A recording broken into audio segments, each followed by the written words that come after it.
I just wanna ball. Diamond wrist drip, slip through the pitfalls. I just wanna chill with the big dogs. House on the hill with a big dog. Make it a ride, I'm taking a lot. So it's about time that I get what I got. And it's about time that I get what I need. And yes, I'm needy, I need to succeed. Know what I need it all. So I don't live with my back to the wall. Don't have to answer whenever you call. Who that on the line, it don't matter, dog. Oh, not at all. Oh, what a gift. Just to be rich and not giving a shit. Just to be rich and not giving a shit. Pinky up, I'm gonna take me a sip. I need the cash, money signs on every bag. Green in the eye of each lad. Pockets so fat like I'm smuggling packs. I only deal with my time in these maps. Role playing the tactician and craft. Art of success, if I dub it, is that. As dinners in fact guarantee for a hunter. When I see in the mirror who trumping. I need my anthem to blare with some trumpets. Mama's fair for repair and she also consistently stable and nothing could offset. Me a boss type beat, lead the starship. Stream through outer space. I'm a star baby boo, better watch the race. And you'll see me live today and die trying to just don't break. Except all the bread we make with 2 hands. Better get your ball together and stretch bands. Do it all for as long as you can. Get a sandwich ready and go ham. The baloney niggas just can't comprehend.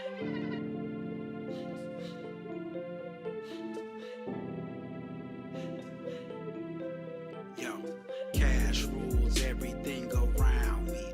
In that I am drowning, cause I don't know accounting. Blame it on my school system, blame it on my county.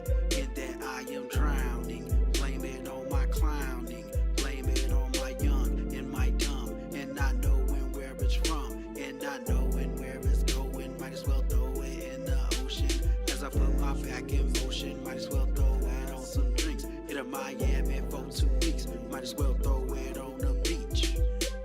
I don't give a fuck about the economy. They ain't never helping those in poverty. They ain't never coming here to save you. Waiting on that trickle down in your rain boots. You the blood, sweat, and tears of this whole operation, though. You will make it operational, but don't deserve paid vacation, though. I don't know what I look like. Boo boo the fool, I'm losing my cool. I need to make moves, get my community under a groove. Like one nation, so we never lose. Nothing can stop us now. They will not knock us down. We will not chill while they chop us down. That is not simply allowed. I'm not the one to kowtow. Cash rules everything around me. In that I am drowning, cause I don't know accounting. Blame it on my school system, blame it on my county. In that I am drowning, blame it on my clowning. Blame it on my young and my dumb, and not knowing where it's from, and not knowing where it's going. Might as well throw it in the ocean. I put my back in motion, might as well throw it on some drinks. In a Miami for 2 weeks, might as well throw it on the beach.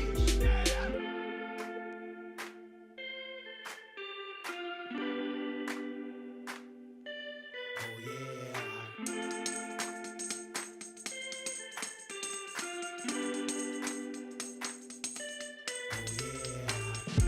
She love to back it up when we in the club. She love to show me love. Oh yeah. She love to back it up when we in the club. She love to show me love. Oh yeah. Baby girl, hold up, hold it right there. Baby girl, hold up, hold it right there. Baby girl, hold up, hold it right there. Baby girl, hold up, hold it right there. Baby girl, hold up, hold it right there. Baby girl, hold up, hold it right there. Baby girl, hold up, hold it right there. Baby girl, hold up, hold it right there.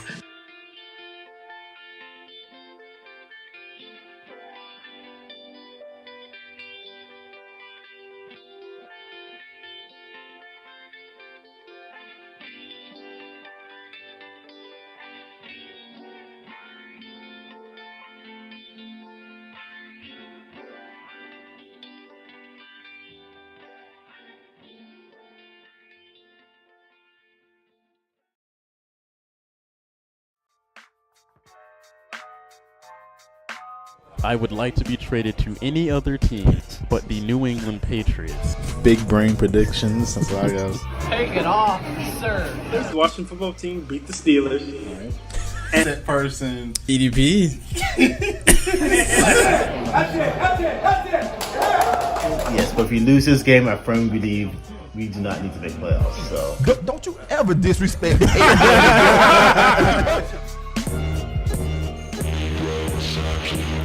What is going on, folks? Welcome back to your favorite show on the internet. This is After Further Review, episode number 87. I am your co-host, Jalen Brown.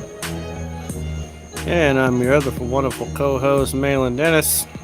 I said wonderful because Shaq's not here and someone else has to be wonderful for a change. I'm glad that you kept that alive in his absence. in his honor. Yes, his very ironic absence here. So Malin was gone last week because he was on vacation. Shaq is gone this week due to, in his words, family things. Yeah. I mean, it might be like a funeral for the Miami Heat. He might be down there. Technically, it's family things. Yeah, having like a wake party or something for the Heat. That might be happening. That'd be amazing. Yeah, I don't think it's a coincidence that that Shaq is ducking us. Yeah. On the week after his Heat got stomped in week 7. Yeah, absolutely not. Yeah, do you want to open up how we usually do with our shot? Yeah. Let's go ahead and do a shot, buddy. Cheers to a finals berth, my friend. Yes, sir. In which the Celtics are 17-4 in the finals. There you go. 17-4. So I'm actually drinking I'm sipping on a new bourbon here that my brother actually put me onto. It's called a Walking Stick. It's a 90 proof single barrel. It's about 33. Yeah, it's about $33. Nice. It's pretty smooth. It's actually the first bourbon that my brother is actually like recommended to me rather than me recommend it to him. I see. But yeah, some good stuff. Do you happen to know like what part of the country that's made in? Well, Kentucky. It's a Kentucky bourbon. Nice. There we go. Yeah, it's pretty good. And I see you got a cigar there, my friend. Yes. You and I have a Oliva G, Series G. This is like my normal go-to. What about you? Yep. I'm smoking a Perdomo Sun-Grown 10th anniversary. I'm doing my best to do my best Red Arbuck impersonation after a victory with a cigar. Gotta amazing. love it. Feels good to be the victor. Yes, it does. Folks, we record this show live every Wednesday night at 9:30 p.m. Eastern Time. We do this live on YouTube, so if you are just listening, you can click the first link down in your podcast description to be taken to the YouTube page. Click subscribe. You can be notified every time we go live, just in case you somehow forget. And then, of course, if you do miss live, you can watch the replay whenever you want here on YouTube. You can watch an array of other podcasts here on the Melheims Media YouTube channel. But perk of being here live, of course, is you can be here in the live chat. You can join G Money here in the live chat. G Money says, "Damn right, G Money. A lot of those wins came before either of you were born." That's a fact, but it's okay. Yeah, most of them. Most of them. But I was born during the ones in the 80s, so that's fine. But still 17-4. Yeah, the numbers don't change. 17-4. That's right. So on that note, we will just get right into it. So tomorrow, the finals start. Celtics at Warriors for Game 1. As of last week, Malin wasn't here last week, like I just said, but at the time Game 5 was on, the Warriors were already through, but obviously Miami-Boston was still kind of up in the air. So we'll start with the Boston series.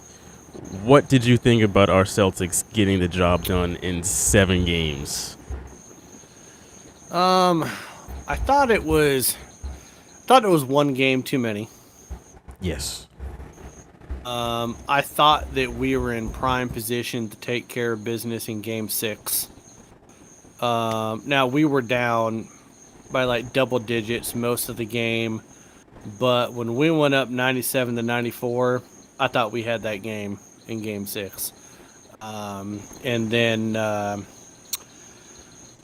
we lost it. I think we missed like 4 shots in a row.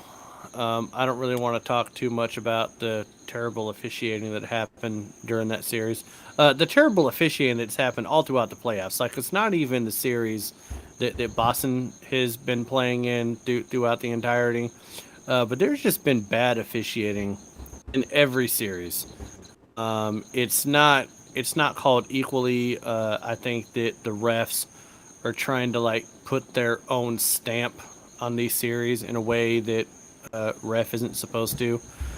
So there were always, in most of the games in the Celtic series, I thought there were like questionable calls within like the last 5 minutes of the game. It was like they were wanting to try to keep the games as close as possible throughout the series. So, you know, we ended up blowing Game 6, which was terrible. In Game 7, man, I mean, we led wire to wire. I really felt like Jimmy Butler putting up 47 points in Game 6. I kind of felt like that was their stand at the Alamo. That was all they really kind of had left. I didn't think they were going to really have much to offer in Game 7. Just injuries. I will give my hat to Miami that they're a good team. They're well coached. They're very hard. They're very proud. They're not just going to give up. But they did have a lot of injuries throughout. And we led wire to wire up until like the last 2 minutes of the game. Yeah. And then yeah. And then Shaq was chatting you and I both up saying congrats on going to the finals, and then the Heat go on an 11-0 run. And I was like, I swear to God, Shaq, I will assassinate you if the Miami Heat win this game with you trying to call it early. But we held them off. I'm very glad that Butler tried to throw up that 3 when I think he was a 38% three-point shooter throughout the regular season. So I'm glad that he decided to throw up that 3. Listen, we're in the finals, man. This is exactly where you and I thought we would be. Right. We have eliminated all 3 teams that kept us out of the finals the last 4 years. And here we are. We have broken that camel's back. We're here. We got over the hump. We got one more ride to go. So I'm excited. Yeah.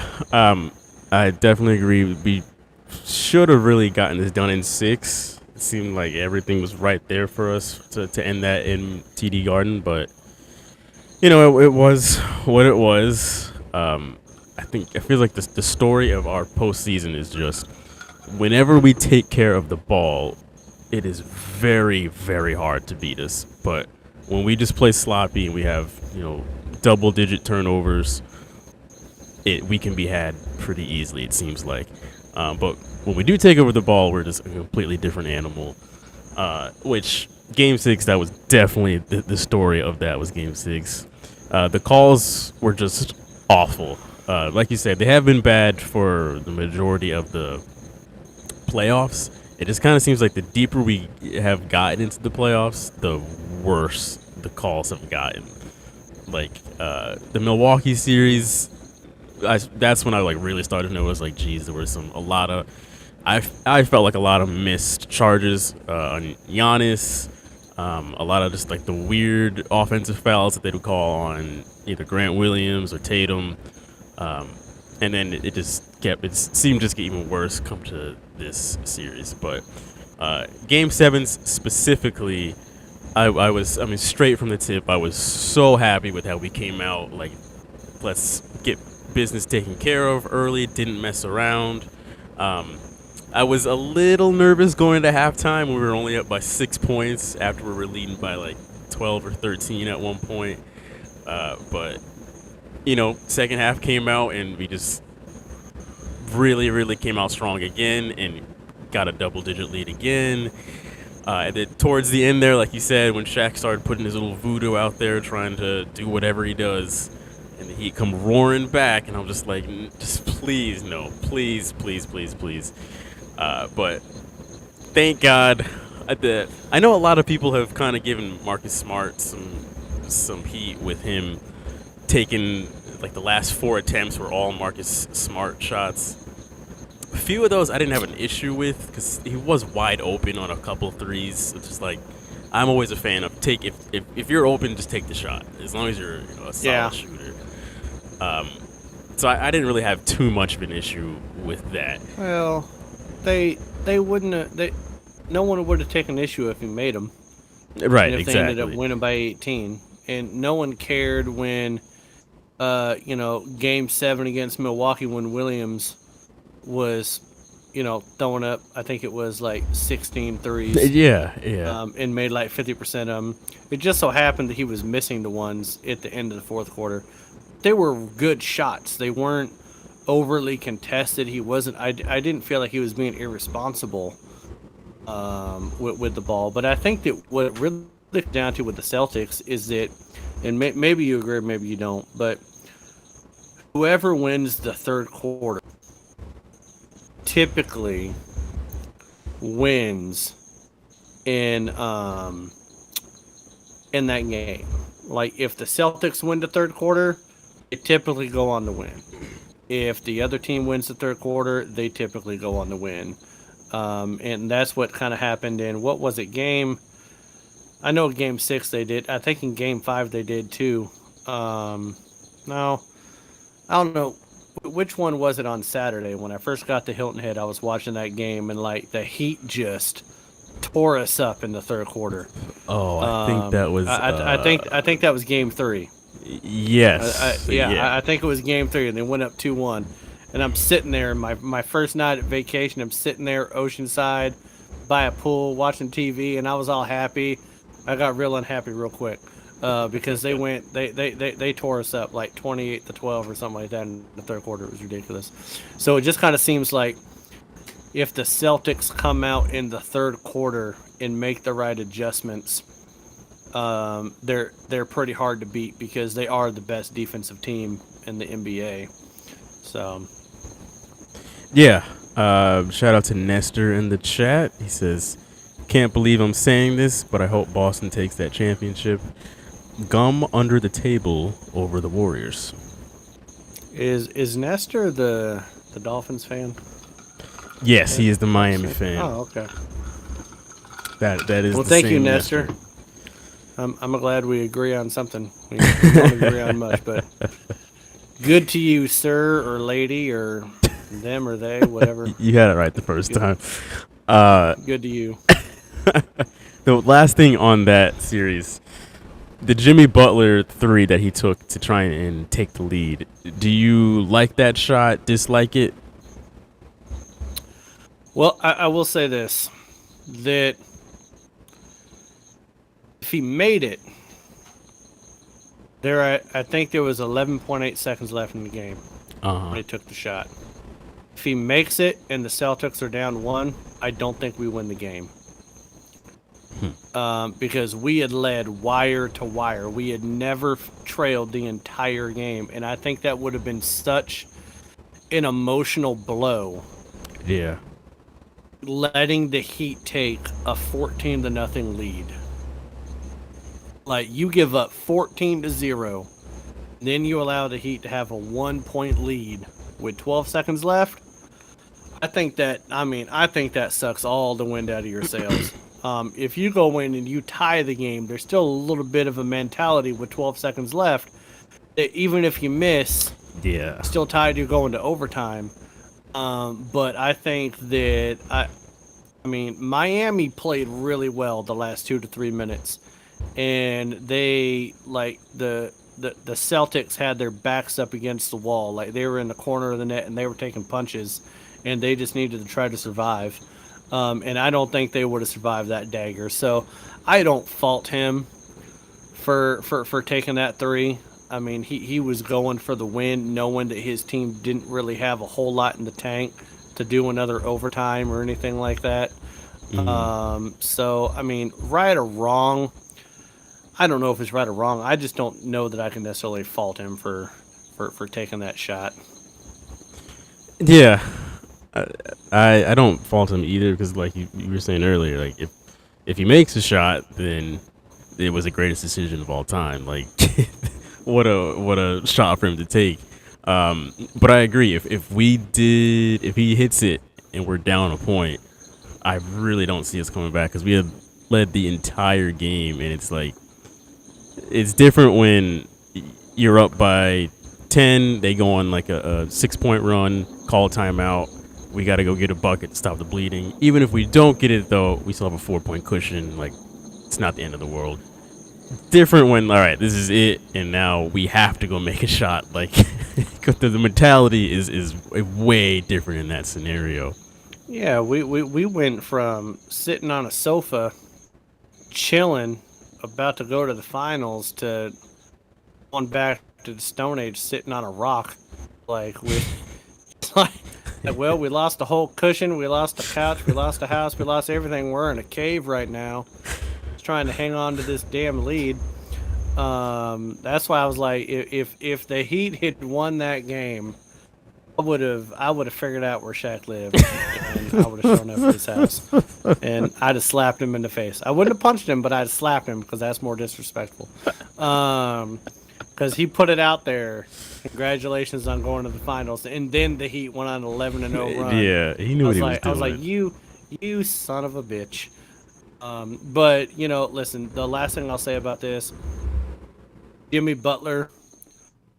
I don't like to use terms like warrior and gladiator and stuff like that when it comes to sports, because there's men and women serving in military that do far, more heroic stuff than people playing sports. But you want to talk about a guy that he averaged 9.8 points a game in game 4 and 5. And then he went out in game 6 and 7 and scored 82 points. And was 1 3-point shot away from putting the Heat in the finals. Yeah. Jimmy Butler carried that team. But you know what? At the end of the day, even if I wasn't a Boston Celtic fan, I'm glad that the Heat didn't go. Simple fact that I think that Golden State would have steamrolled the Heat. I didn't think they would have had anything left in the tank. And I think we would have had a really boring series, but I think we're going to have a pretty compelling NBA Finals with the two teams we have left, even if I wasn't a Celtics fan. So I'm happy with the way it turned out.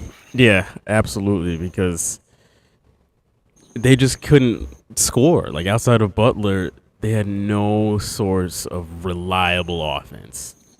And against Golden State, like, you have to be able to score. I know that you can lock them down defensively, but that will only hold up for but so long. The dam's going to break eventually, so you got to be able to match them, sort of, at least with offense. And Kyle Lowry wasn't healthy. He was out there looking like Zion Williams, man. Like, when did he get so damn pudgy? That man, I was like, dude, what? Out there looking like Charles Barkley back in '93. Just, I was like, Jesus Lord, man. You so damn out of shape. I was like, yeah. He did hit that 1-3 in game 6. And Lowry hit that game. When he hit that 3 that tied it at 97 in game 6, man, I almost threw the remote, but it didn't belong to me. I was pretty mad. So let's move on to the Western Conference Finals. Not nearly as compelling as this series was, but nonetheless, I think it's worth touching on. So the Warriors took down the Mavs in 5 games. I did not predict that it would be this short of a series. I don't know about you, Malin. Was it kind of a surprise that Dallas went down so easily?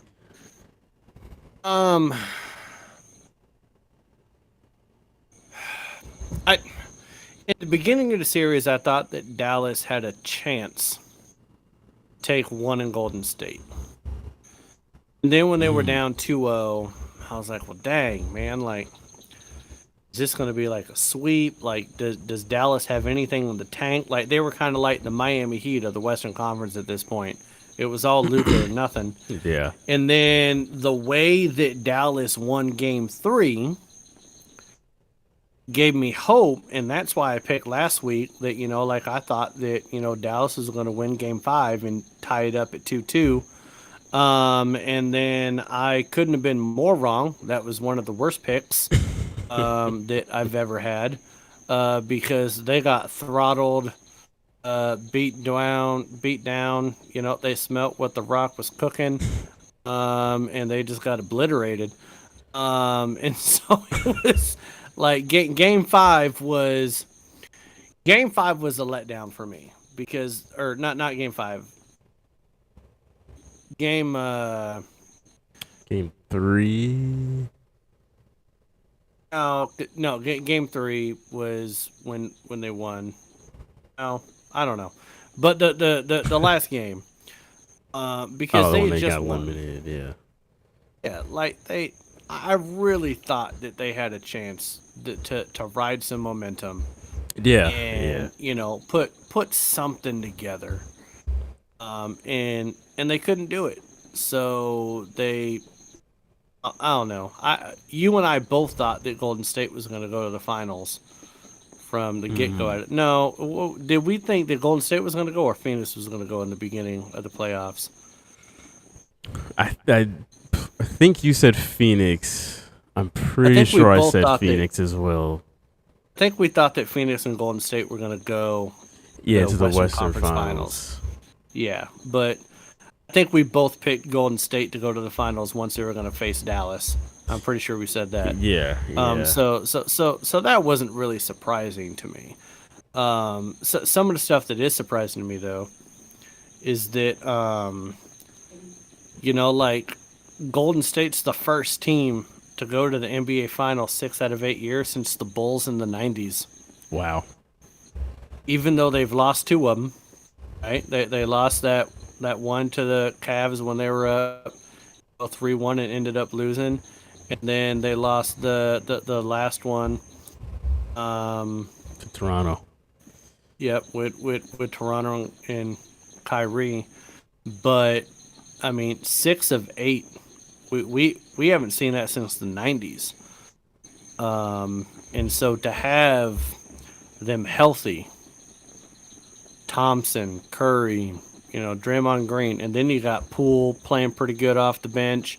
Looks like they're going to have Peyton back, which I don't know how you break an elbow and come back in the NBA Finals. Like, did he really break his elbow? Like, I sliced open both of my pinkies, and I feel like I'm down for the count for like 2 months. So how do you break an elbow? Then all of a sudden you're going to be playing in the NBA Finals like 1 series later. So did he really break it, or were we kind of overselling what happened there?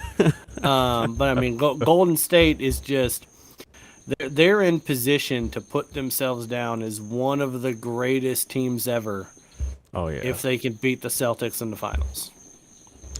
Yeah, absolutely. Going back to the Dallas thing, to me, the series just showed like Dallas they really, really need to go get one more star to team up with Luka, because I feel like they'd be right there if they had one more star, because the fact that they can get this far, and they usually, like, this past few years, they've made some pretty deep playoff runs.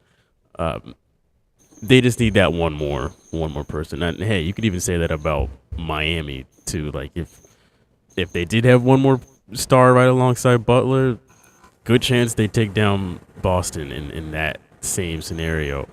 But Dallas specifically, it really was apparent, like, Jesus, outside of Luka, there's just nothing going on with the rest of these dudes. Like, if they're not hitting the 3 ball, it's just not happening with the Mavs. G Money's also saying in the chat, we all thought Phoenix would be coming out. Yeah. Seemed that way early on, but looking back on it, it's just like, damn, how the hell did Dallas beat the Suns in that scenario? Like, so strange. Chris Paul turned 37 and turned into a pumpkin, apparently.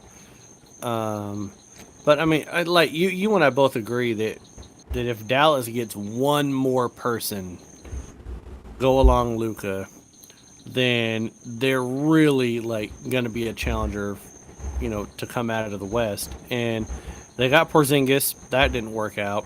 Yeah. But my question is like who could Dallas get Right. that's going to put them over the hump? That's Like I don't know of a star that's gonna be a free agent in the next year or two, or that they could necessarily trade for without like killing themselves. Yeah. That could help put them over the hump. There's only one person I can kind of think of, and that's Bradley Beal. Mm. If you got Bradley Beal out of DC and you put him in Dallas, I think Bradley Beal with Luka would be a duo. But Bradley Beal's been stubborn and not wanting to leave DC for some reason. I don't know why. But yeah, I mean, hell, even if they got someone like John Wall, and John Wall was healthy, and just contribute something, to take a little bit of heat off. But I think Bradley Beal's like he's the only person in my mind that I could think of, unless you could think of somebody else, that Dallas could possibly trade for or get that could help put him over the hump. Because I'm in agreement with you. They need somebody else. It can't be Luka or bust. Yeah, that was the thing. I had no recommendations because I can't really think of anybody outside of Beal. It seems like his name has always floated around the past like 3 years when it comes to a complimentary star that somebody could pick up, but he just for whatever reason stays a Wizard, has not left. I got one more for you, but he's also stubborn in hell and always wants to stay at the team he's at. Could you imagine Dame Lillard with Luka? That. Oh man. That if Dame was open to leaving and he went to Dallas, I don't care what Dallas would have to give Portland. I don't care if Mark Cuban had to give him some of his companies to the Allen family that owns the Portland Trail Blazers. If you could get Dame, because I don't know if you agree with me or not, but I think Dame Lillard is the one player in the NBA that deserves to win a championship. And Portland failed to put a supporting cast around him to make that happen. Yeah. And so I would not fault him at all if he wanted to leave Portland and go to someplace else. And if you put Dame Lillard on that squad with Dallas, man, oh my God, that would be killer. Unreal. Killer. That's what I want to see happen. I want to see Dame in Dallas. Oh my God, that would be. Absolutely. That's the one. That's the one they need, man. Because not only is a killer shooting the ball, but he's a hell of a floor general. Yes, exactly. With that rock, man. Like he would set Luka up in ways that he's never been set up in his life. Right. Like that's the the one thing I have with Luka. It's like he has to do so much right now. I feel like if you took Dame specifically, like so much of a floor general, and just taking control, it would take such a load off of Luka's shoulders where now he's freed up to do so much more, especially on the defensive side of the ball as well, that it would just be a match made in heaven. I mean, and listen, Luka, like every shot he takes is contested. Right. He'd be out there feeling like he's taking free throws with mid jumpers. Right. If Dame was on that team, man, that's what Dallas needs. Mark Cuban needs to make that happen. Like that squad, Dallas, with Dame Lillard in the West, that would just change. Mm-hmm. That would be phenomenal. Absolutely. G Money says Portland spent money on the wrong players and it just sank them. Well said. That's what they always do. They always draft the wrong players, too. They drafted Sam Bowie when they could have drafted Michael Jordan. They drafted Greg Oden when they could have gotten Kevin Durant. Could you have imagined Dame Lillard with Kevin Durant? Jeez. Could you have imagined in the 80s Michael Jordan with Clyde the Glide? In the 80s, Unreal. Man? I mean, make some better draft picks. That's Jesus like Christ, Portland. They're like, they miss on MJ. They're like, man, that was a once in a lifetime shot we'll ever have a chance to get a player of that caliber, and then years later you miss on KD, and you're like, well, they didn't draft they didn't draft Michael Jordan because they had Clyde Drexler. Like, you couldn't have moved yeah, Clyde Drexler to the small forward position. And they drafted Greg Oden because there was someone number 7 with the Blazers that's now a high school coach in Washington. Blanking on his name, but he basically messed up both his knees. And he couldn't play basketball anymore. But he was like a Dame Lillard type. I can't believe I'm blanking on his name right now. But so they kept not drafting the best player available because they're like, oh, well, we have this other person. And then it just never worked out. So the Blazers are eternally fucked. So you might as well just let Dame live his life and send him somewhere else. Be great. I like how we started off talking about the NBA Finals and all that, and we ended up shitting on the Blazers for 5 minutes. yeah. I put this up a little early. I almost forgot to ask. Finals prediction: Who's winning the finals and how many games? All right. Well, listen. You don't get plus 37 on the ride or die in 25 by betting with your heart. But when your favorite team is in the NBA Finals, you can't help but bet with your heart. You can't just bet analytically. And I've been a Celtics fan since 2008 when Seattle lost to Sonics and Ray Allen went over to the Celtics, and I was rooting for him with KG and Paul Pierce and them. And so having the Celtics back in the finals, I know no one's really giving the Celtics a chance right now. Right. But the weird thing is that the ESPN Basketball Power Index, okay? I don't know what they have with this algorithm, okay, Jalen? I really don't. I don't know what's involved in this algorithm. The Basketball Power Index on ESPN, even though there's not a single analyst is giving the Celtics a shot at winning on ESPN, gives the Celtics an 86.1% chance of winning the series. All of the, all the algorithms, all the analytics, everything that ESPN does is giving the Celtics an 86% chance of winning. So I don't feel as much of a homer when I pick the Celtics. But I'm going to go ahead and pick the Celtics in this one, and 6 or 7 games. It's not going to be easy. If it comes down to a game 7, I'm going to lose weight because I'm going to be so nervous. I'm going to stop eating. I would like us to take care of business by game 6, but I might become anorexic if it comes to a game 7. I might not eat. I might start throwing up my dinner. I don't know. I'm just going to be real nervous. But if it gets to a game 6 or game 7 and the Celtics are still in it, oh man, that's going to be fun to watch. That's going to be good basketball. Yeah. I'm going with Boston in 6. Just because, us winning the whole series, because I do feel like, again, I've said this like 2 or 3 weeks in a row now, I feel like we are the best complete 1 through 5 team left in the playoffs.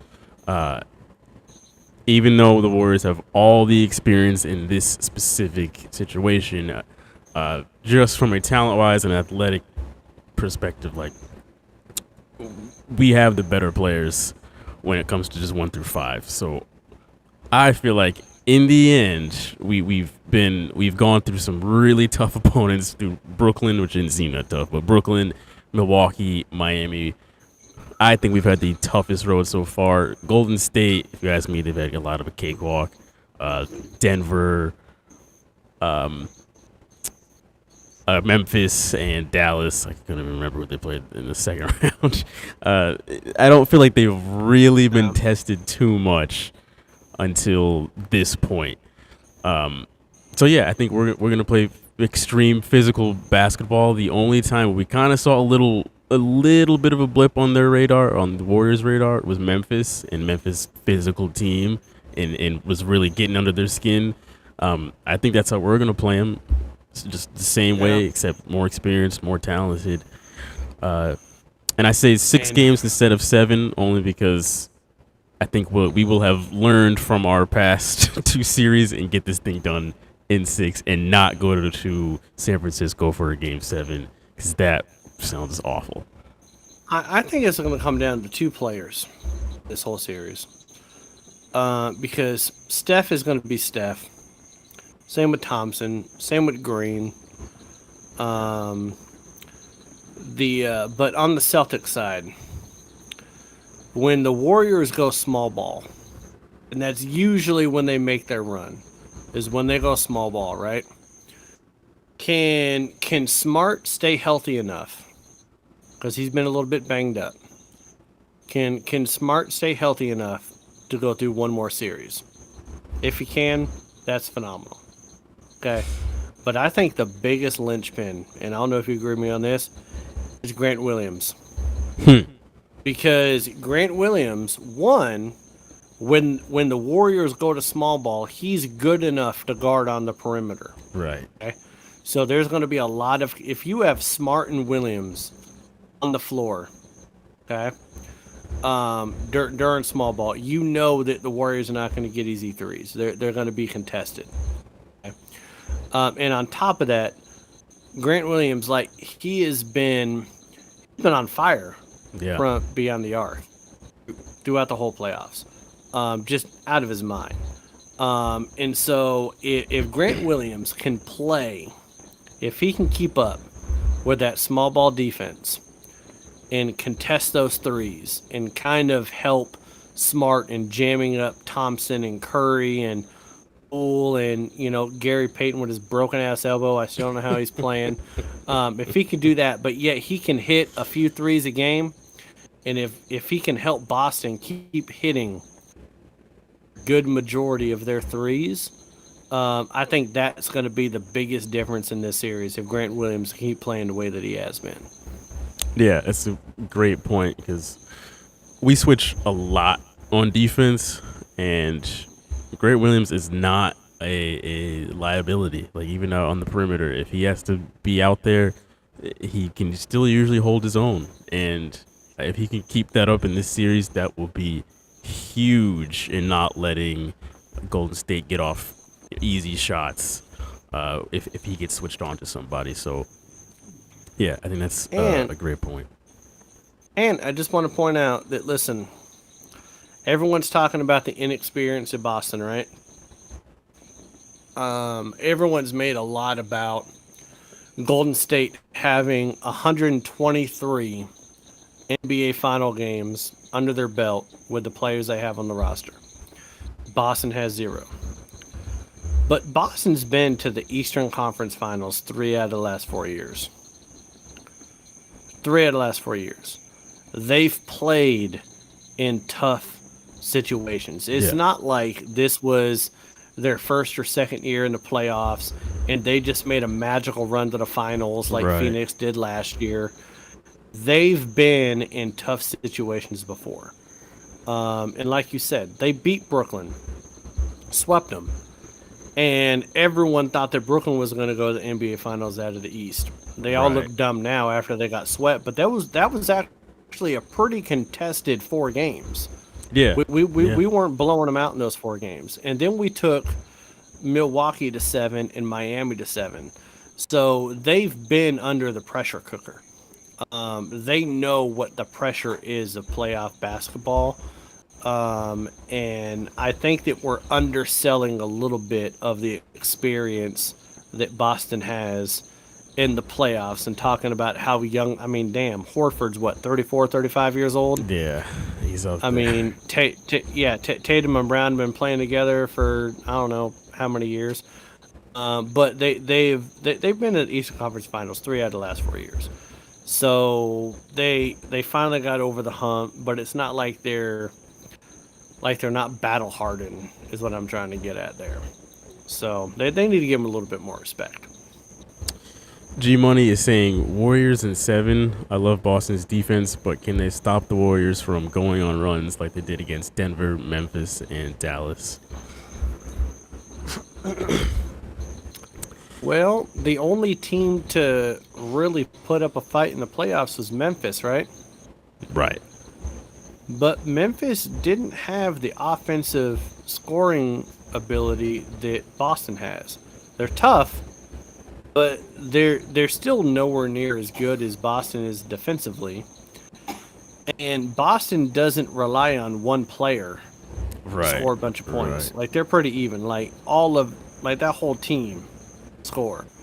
In fact, I think in the 4 games they won against Miami, I think 3 out of the 4 they had a different leading scorer.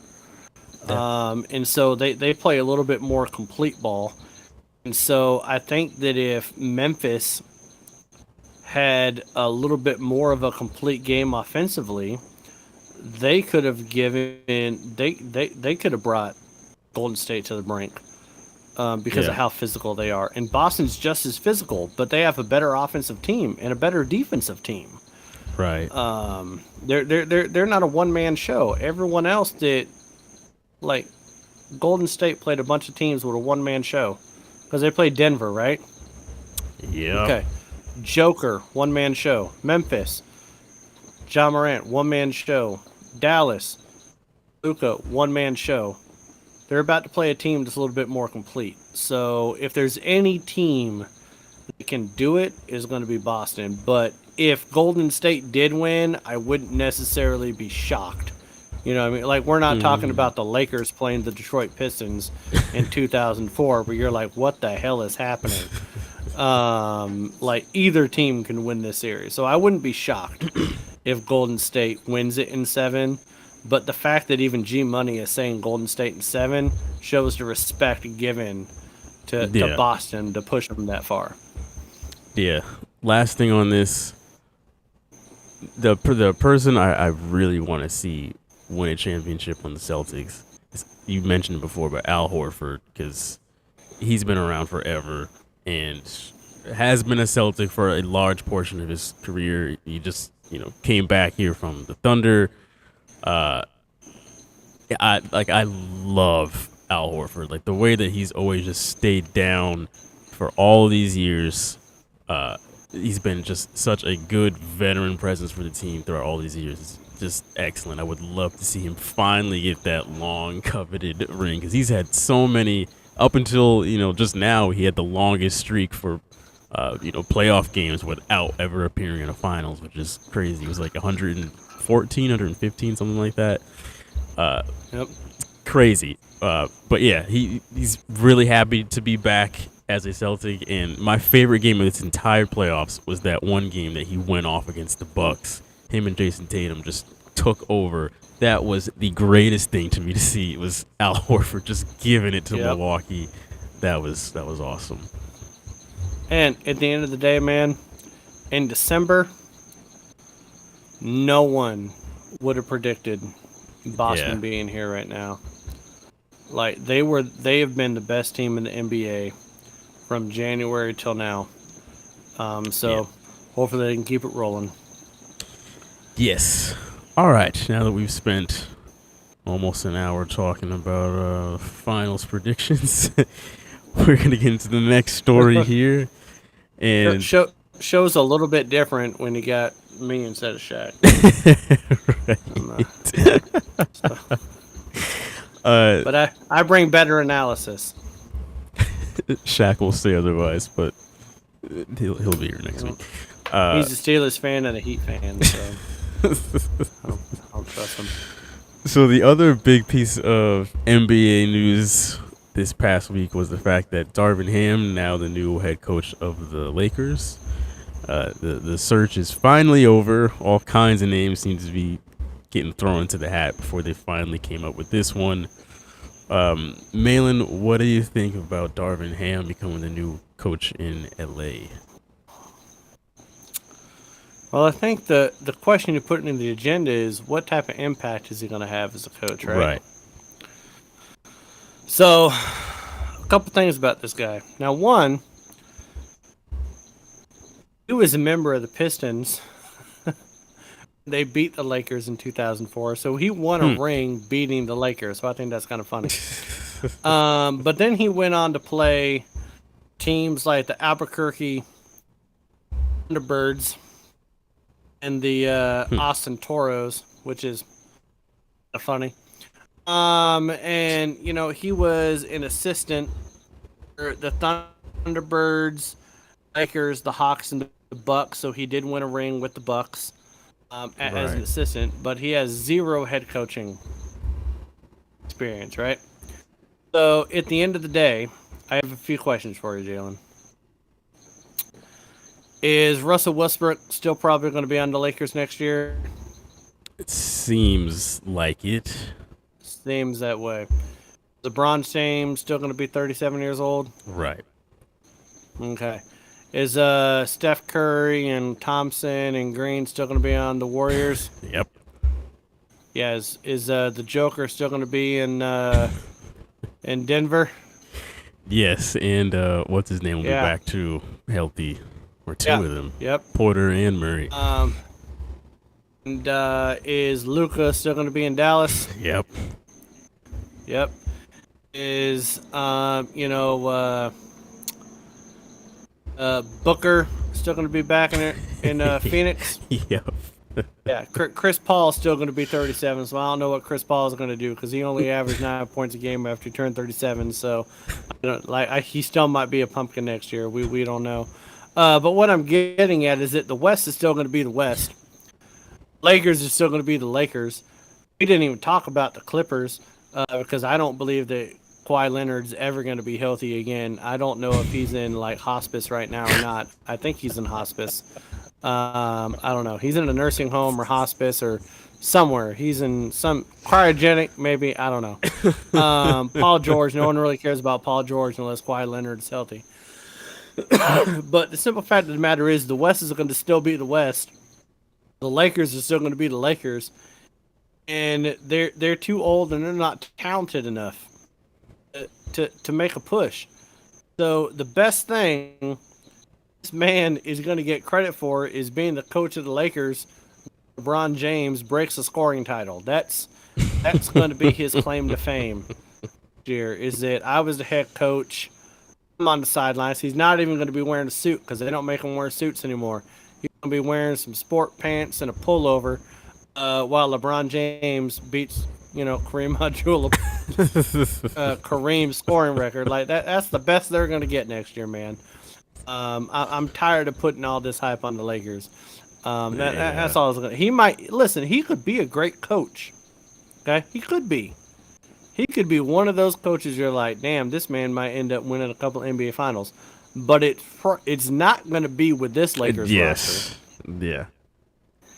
And it might not even be with the Lakers. Right. If he gets the Lakers in the playoffs next year, is even the 8th seed. If they get into play-in and they make it to the playoffs, that validates him as a head coach. So, but no, not a big impact, I don't think.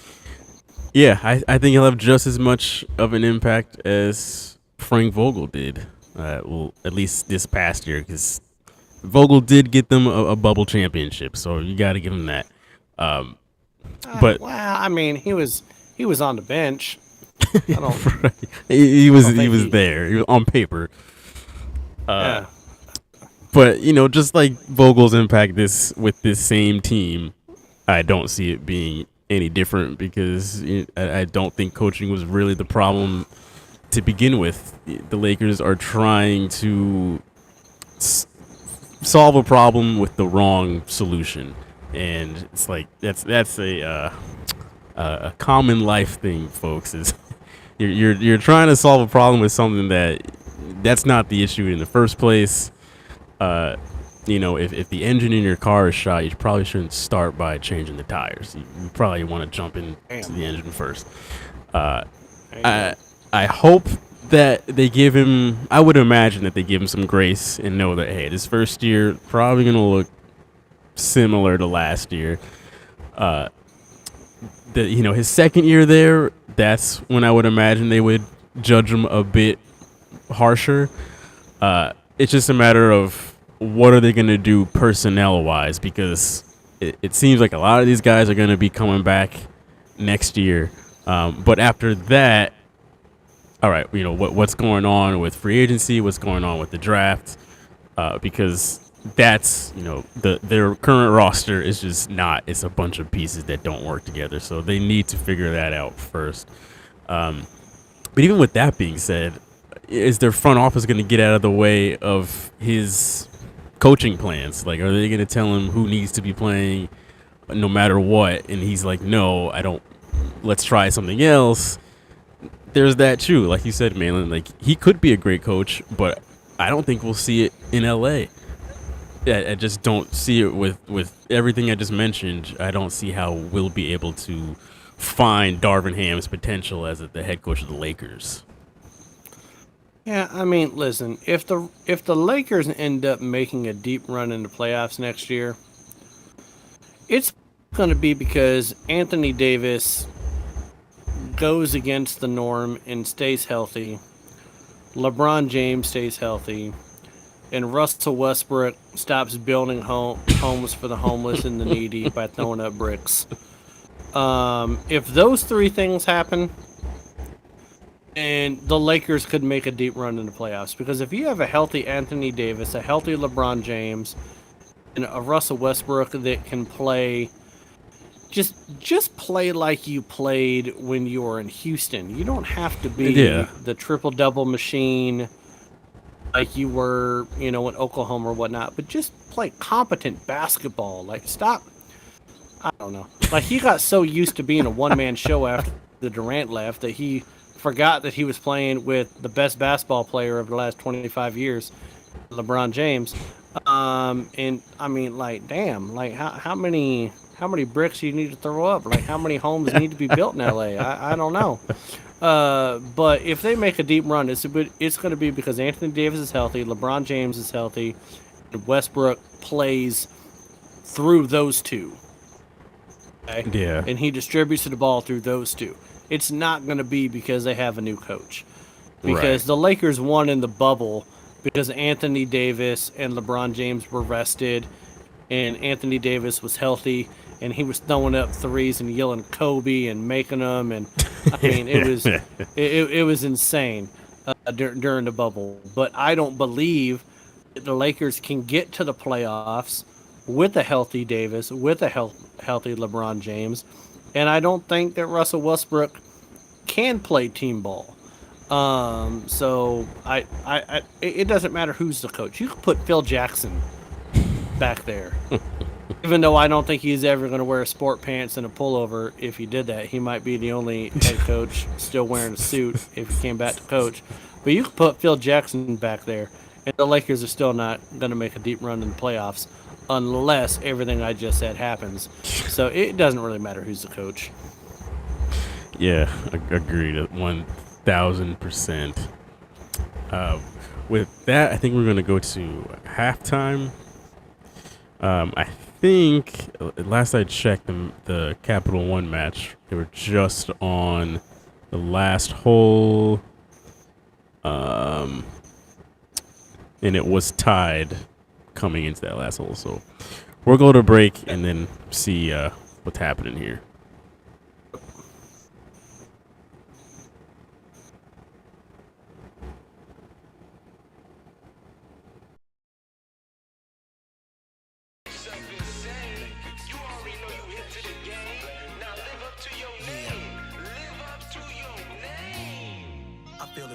In my head, can't get it out of my mind.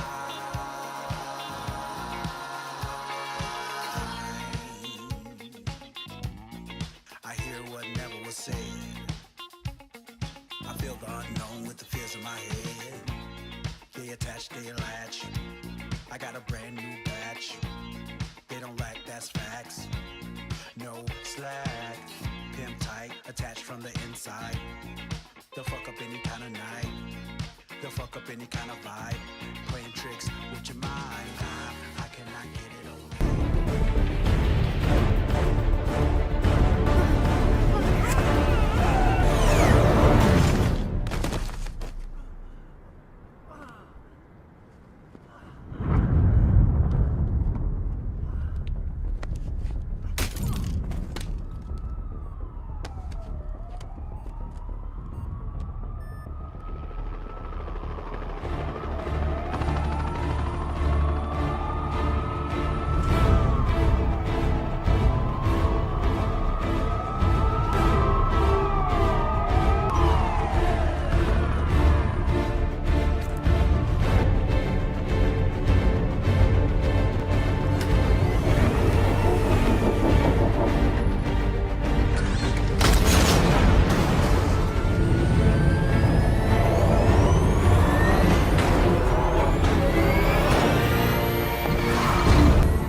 got a lot of firepower. What, and you don't? I will show. How about this? Here's my bet. I will show up to the bar with the Juju jersey. If we win, I will give it to you, and you have to wear the Juju jersey on the show next Wednesday if the Steelers win. But Shaq cannot take the jersey off at any point during the game. That's fair. fair On enough. the whole game. They bring 5. Smith goes sideline. It's caught by Williams, who lost the football, and it's recovered by Sweet. Inbounds with the clock running and no timeouts. And they scramble to kill it. Down to 3 and 2. They line up with 1. Yeah, pretty freaking plain. I'm chucking this shit. It's Del Mabry. By the way. How can you not see that there is 1 second on the clock? This is emotional. Boy, you better spike the shit out of this, Gino. Oh, whoa! What do you mean, wide left? There was. No, he thought we were friends. Hey, fool, let's shut up. We ain't done yet. Come on. Get off the ball. I respect your attitude here. We'll be quiet. No, it's great. You're laughing and having fun. He's the one drinking beer. I'm drinking water. Did you know AFR is also on Spotify and Apple Podcasts? Click the first link in the description below to listen to the most recent episode of the show. 8 fans fell out of the stands as Jalen Hurts is walking into the tunnel. I will just preface this by saying all those people were just fine, no serious injuries. They were all right, but goddamn, that was funny to watch. Fortunately, knowing how the Eagles fans are built, the last thing you should do is lean their body weight against anything. First of all, you got to be a real diehard Eagles fan to be reaching out that far to get a high five from Jalen Hurts. Like I said, is only averaging 188 yards passing the game. Okay, I'm just saying. Live chat here, TW1. I swear, y'all come out of fucking potholes like cockroaches. Steady Eagles haters. We aren't going to win the Super Bowl, but we might win the wild card. What does maybe. What does that matter? What does that matter? TW1, 50% of teams have a shot at winning the wild card. Exactly. Maybe. I swear to God, these Eagles fans just really be riding whatever wave they can catch. They could catch a rip off a puddle that would rhyme it. I love how we're not even talking about the Eagles right now. Yes, it Someone is right. Fuck you even find this, bro. He's like, we're talking about the other team in Pennsylvania, people. First question. Who is currently leading the NFL in reception yards? I'm going with Arizona. I'm a player. Sorry, player. Larry. I'm going with Larry. Larry who? Fitzgerald. Oh my God. No. Currently. He's not still in the Arizona Cardinals? Where's he at? Cooper. Just drink. Oh, Which current quarterback that is actively playing has thrown the most interceptions so far this season? Heineke. No. Okay, no. It's Mahomes and Zach Wilson. Dang it. Really? Yes. Drink. You deserve that L. Do it. Your head coach, Ron Rivera, he won a Super Bowl in the 80s as a part of what team? Fuck it, Michigan. No. Wait. NFL. NFL, Super Bowl. Oh. Oakland Raiders. That was a good guess. That's good. It was Washington, wasn't it?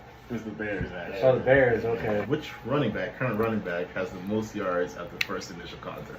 Jesus. 45 seconds. What was your You were wiping your forehead. Don't worry about it. What they got to do with me and my Henry. Does me wiping my forehead change time? It does, because that's like a time zone. Who was our quarterback at Washington or Redskins? He was the first black quarterback on the Washington football team. Why are you asking me this? Oh my God. Jason Campbell. No, Hell fuck. no. I want to see the first black quarterback. Nigga, you born in England? The first black quarterback on black football. Or Doug Williams is just as black.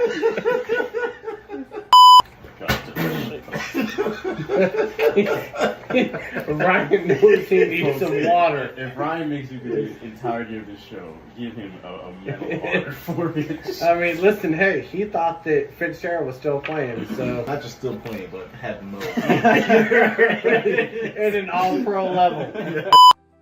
Remember to follow the show on Instagram and TikTok at AFR Sports.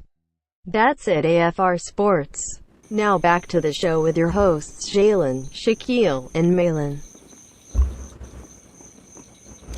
And we are back, folks. Welcome to the second half of AFR. Hope you enjoyed your break, got what you needed, and are strapped back in for the second half of the show. Malin, did you want to make a toast to our second half shot here? Yeah, before we take our shot, I just want to. I know that last week you guys took a shot in remembrance of the Buffalo shooting, but since that's happened, there was a school shooting in Texas in Alverde elementary school where I think 16 to 18 elementary school kids passed away. One teacher and then a husband who was only 43 years old passed away from a heart attack after losing his wife in that shooting. And then there was also a shooting today in Tulsa, Oklahoma, where at a hospital 5 are dead. And I am someone that's a staunch supporter of the Second Amendment. Okay, I am. I always have been, always will be. But something needs to happen. Something needs to change for us to be able to keep people safe. I'm not going to want to get into politics here, but I just want to, raise a toast and give condolences to the families of people that lost someone. I could never imagine sending my son or any of my sons to elementary school and to find out hours later that they were shot and killed by someone that infiltrated a school. And so that just breaks my heart for those families. It breaks my heart for those families in Tulsa, Oklahoma that were, had family members in a hospital that were just killed. And, even beyond that, it's worth mentioning that Marion Barber, who was a running back in the NFL, played for the Dallas Cowboys, number 24. I think a lot of people remember him. He was found dead in his apartment for unknown reasons. So far, there's not a whole lot of facts about that. There's just a whole lot of turmoil going on. So when we talk about sports and we talk about the love of sports and we like to try to get out of the stress of everyday life and talk about this stuff, there's still a lot of real world problems going on.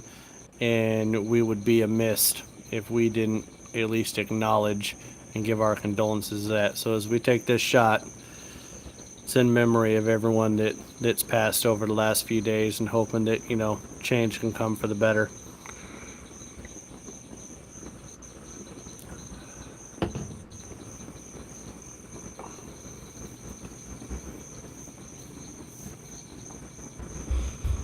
Oi. Amen to all of that. Now, we are going to get into my favorite segment of every week, and that is what is up with that for this week. So I kind of have two. Shaq and I did this last week as well. I have two to bring to the table. One, I just heard about this earlier today, and that's the fact that apparently Josh Allen throws up before every single game. He shared this tidbit, I guess, in a pre-interview before the golf thing today, that his routine is, I guess he's just so nervous and anxious before starting an NFL game that he throws up before the game starts. This is pretty strange to continuously do. I would understand like early in your career, but I like, don't is he know. putting his finger in his mouth? Like, what is going No, I think on it's with, just the butterflies are so much that he just lets it all loose before he starts. He should probably throw up before he plays golf too, because he did horrendous in this Capital One match. I could have golfed better than what he did. I don't think he hit a fairway. No. There, I thought he was about to break a couple clubs over his knee. And if I'm correct, Tom Brady and Aaron Rodgers, the old heads, won, right? They did in dramatic fashion. So that's another notch under our belt. What did you and Shaq predict on that? Did you pick the old heads or the young guns on this one? I think we all picked the old heads. I know you and I did. I'd have to go back and check Shaq's pick though. Well, let's go ahead and say you picked the young guns. Whatever he said, he just picked the young guns. So give him a loss there. But no, that's it is really weird. Like the pregame rituals that NFL players have. There was someone in the 49ers that used to say that Jerry Rice would put his whole uniform on, and he would put his socks on and put everything on and put tape on and everything like that, and then like do some sprints in the locker room, and then he would like not feel comfortable enough, so he would take everything off, then retape everything, and then put it back on. He would do that like 3 or 4 times in the locker room before a game. And that's the greatest receiver of all time. But Josh Allen throwing up before a game, I'd rather you throw up before the game than be Donovan McNabb and throw up in the last drive of fourth quarter in the Super Bowl. So that should happen. But if you want to talk about fourth quarters, you know who has the best pre-game ritual in the NFL? Who's that? I've ever heard of. Marshawn Lynch. You know what his pregame ritual is? No. He told it to Peyton Manning. Peyton Manning has that ESPN Plus show.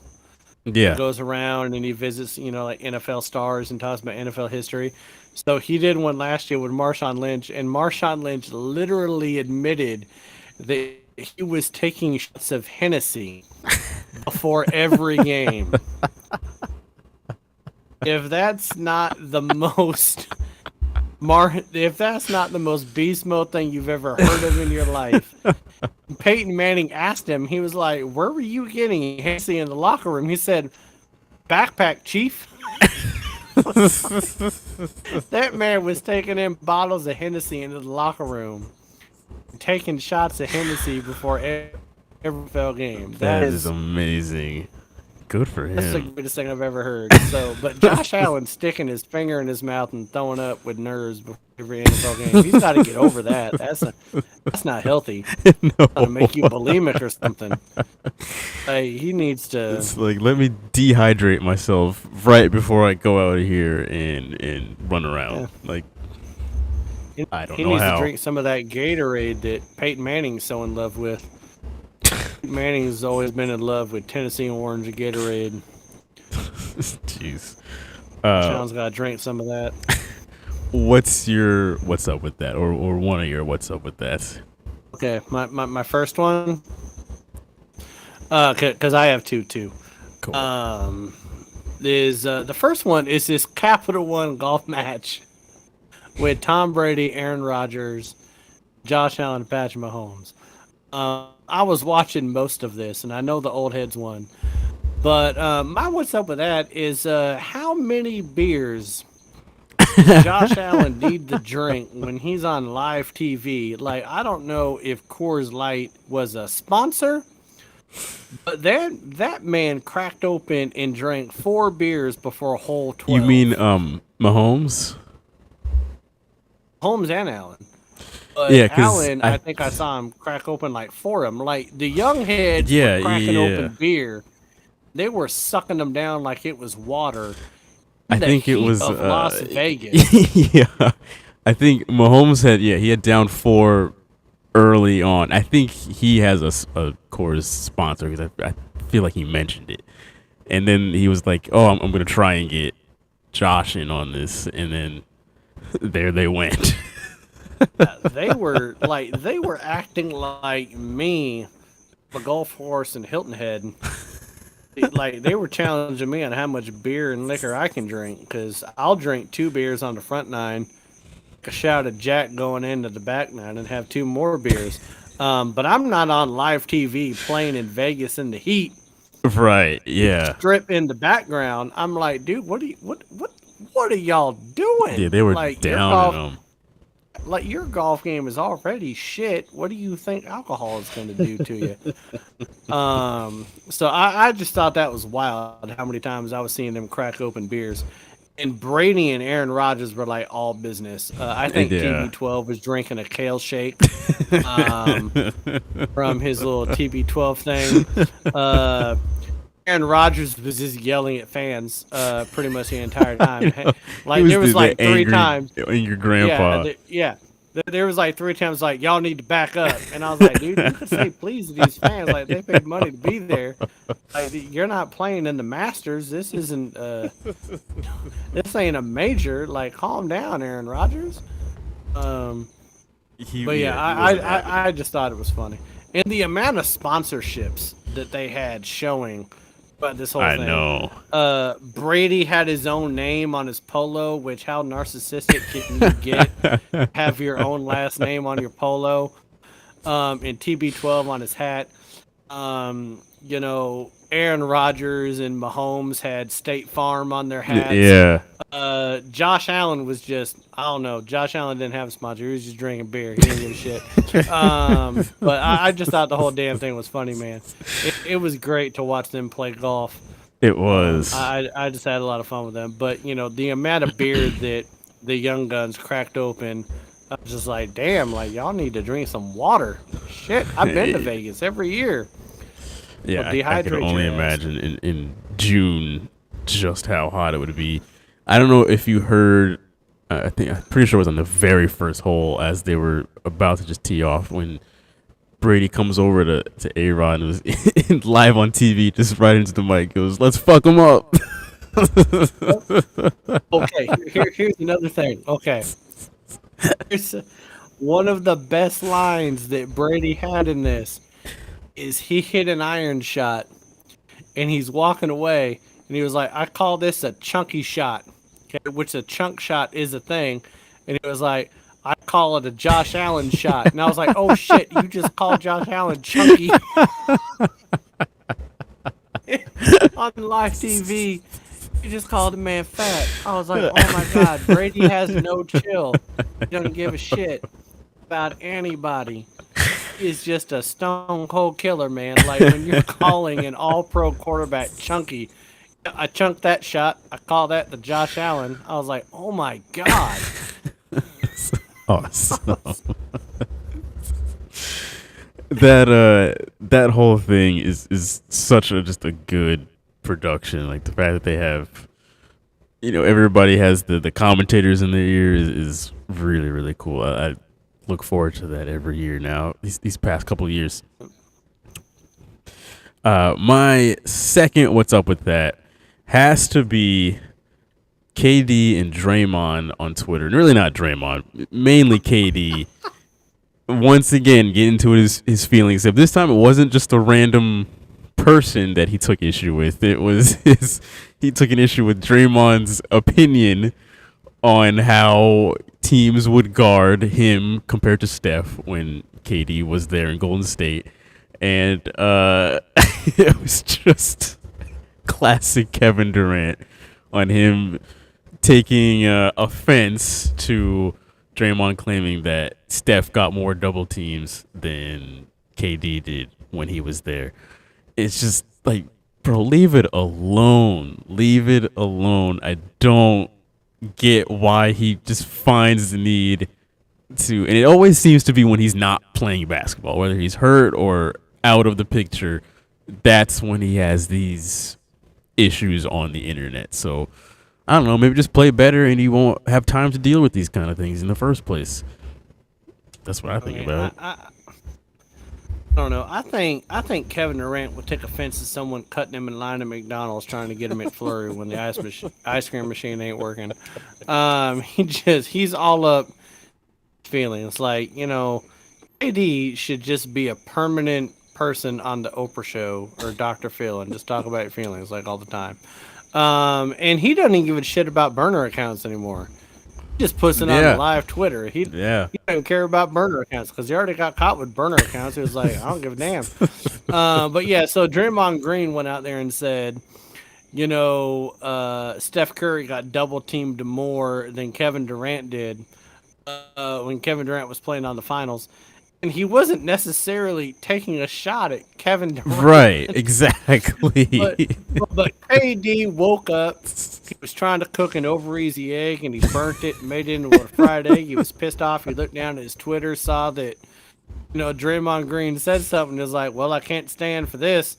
And then starts popping off on Twitter. It's like, dude, like, God, like, you're making how much money playing a game? Have fun in life. Right. Like, stop taking things so seriously. Jeez. I don't know. I just, like, that man cannot stand being talked about by anybody. Like, Yeah. Stop. I don't know. I bust people's chops all the time. I make jokes. You know that. We always talk about Shaq's forehead. Like, I can't see the moon tonight, and it's probably because Shaq outside walking the dog or something, and so it's probably eclipsing the moon.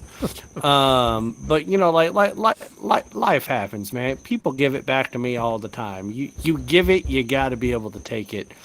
And Kevin Durant, man, I loved him when he got picked by the Sonics.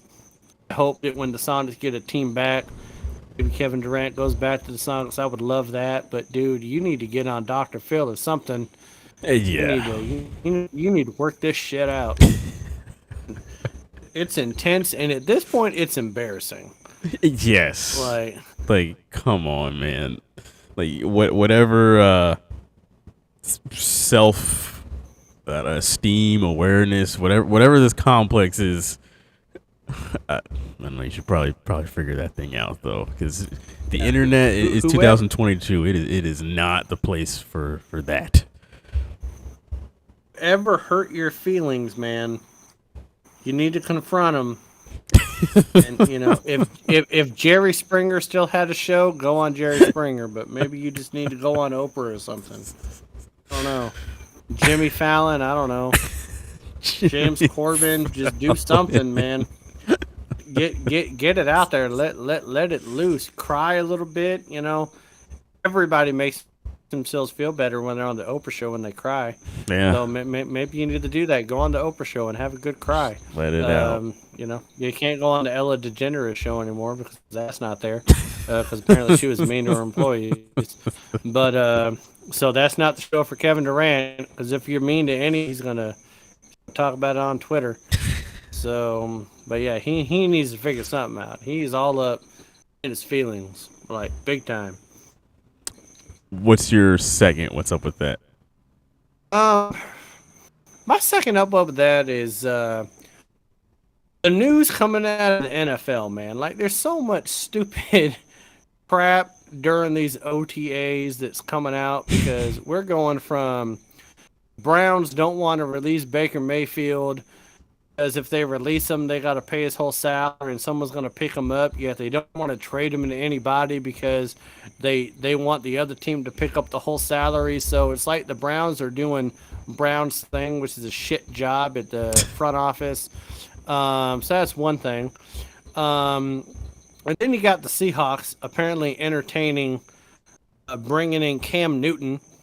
You know, God help me. God help me, Jalen. The NFL season starts. And it's week 3. And I'm in Lumen Field with G Money watching the Seahawks play in Seattle, and I have to root for Cam motherfucking Newton. If that happens, I'm gonna lose my shit. There is no amount of money that I could spend that will give me enough alcohol inside that stadium that will make me feel okay, but having to root for Cam Newton to do good. So please. And then you got the Raiders working out Colin Kaepernick. Oh yeah. And then saying we don't like to talk about workouts. We always keep it confidential. There's nothing about Colin Kaepernick that's confidential. I know. Like, you worked him out for the press, but then you're not going to talk about it because you probably never had any intention of signing him. Right. So just the news coming out with these damn quarterbacks that nobody wants, and they always seem to be linked to my Seahawks because Russell Wilson is wearing blue and orange. Yeah. I'm over it. I'm pissed off. I don't care. I don't care if Drew Lock sucks ass. I just want him to be the starting quarterback at this point. Just fuck Geno Smith, Colin Kaepernick, Cam Newton, all of them. Just give me Drew Lock. Let's see what we can do. Can we do another 30 for 30 show like Jameis Winston? I don't know, man, but it's stressing me out. All the rumors, all this dumbass quarterback stuff. It's ridiculous. The only thing that would be worse than New England Cam Newton would be Seattle Cam Newton. That would be a shit show. I would not wish that upon your Seahawks. Unfortunately, you guys are in that limbo when your franchise quarterback is gone and you never have to deal with any of those questions, and then now it's like every single possible eligible quarterback out there is then linked to your team, and it's just like that insecurity is the worst. It's not even that I think. Okay, so like Cam Newton wasn't great in New England, right? Not at all. You didn't have any offensive weapons in New England, right? Right. Yeah, none. Then he goes to Carolina again. That was fun for one game. Christian McCaffrey does what Christian McCaffrey does, and he gets hurt again, and then they have no weapons again. Yep. So it's not like you wouldn't have weapons in Seattle. I mean, DK Metcalf, Tyler Lockett, you got Rashad Penny, Chris Carson, you got this Walker kid that's a rookie out of running back. You got Noah Fant at tight end. Like, Seattle has weapons on offense. They just need a quarterback that can run the show and get them the ball.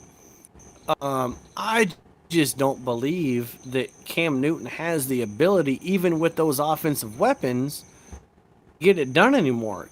Because to me, he's like Michael Vick. Michael Vick was flashy. Michael Vick could electrify you. He put up great stats that one year in Philly, right? When they had Deshaun Jackson, LaShawn McCoy, like all them. Yeah. But he got hit so many times that he got scared in the pocket. He fumbled the ball. He got sacked so many times. I think Cam Newton's in the same realm right now as what Michael Vick was about like 10 years ago, to where he's been hit so many times, he's fidgety inside the pocket. Yeah. He was never an accurate thrower to begin with, but then when you put in that fidgety that he has, he definitely displayed in New England, and he definitely displayed it in Philly.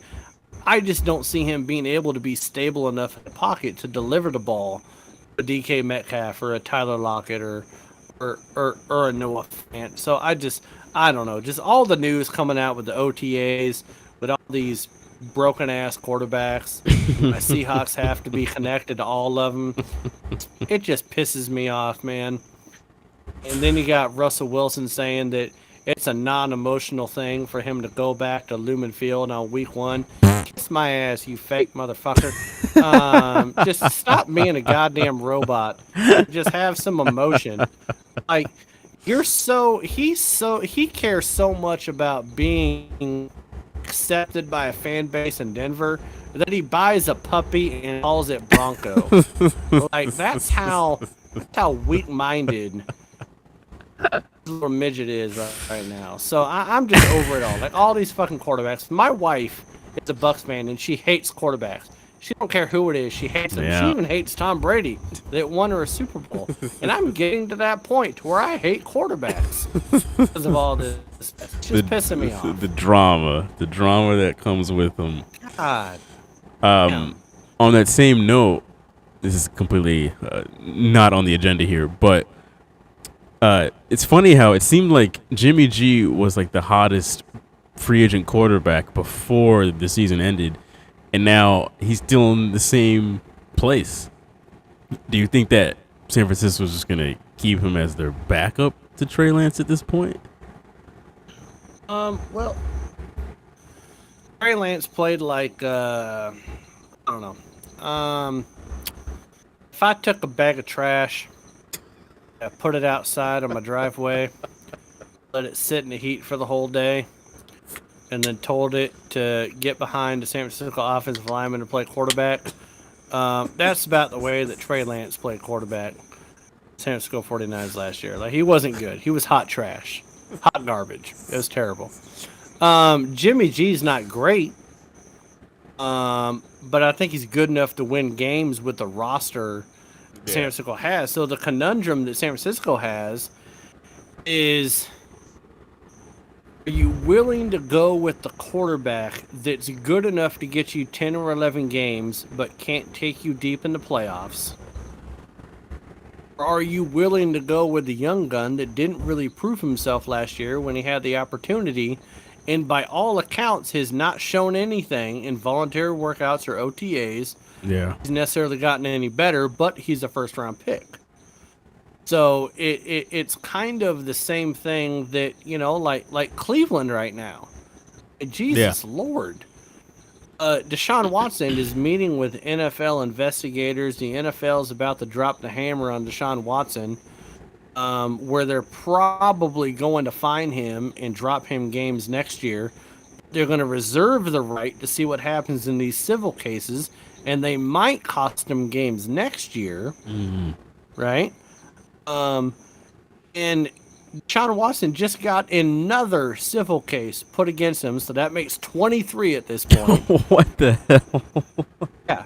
So someone else came out of the woodshed and was like, yep, you know what? He sexually assaulted me, or sexual misconduct me too.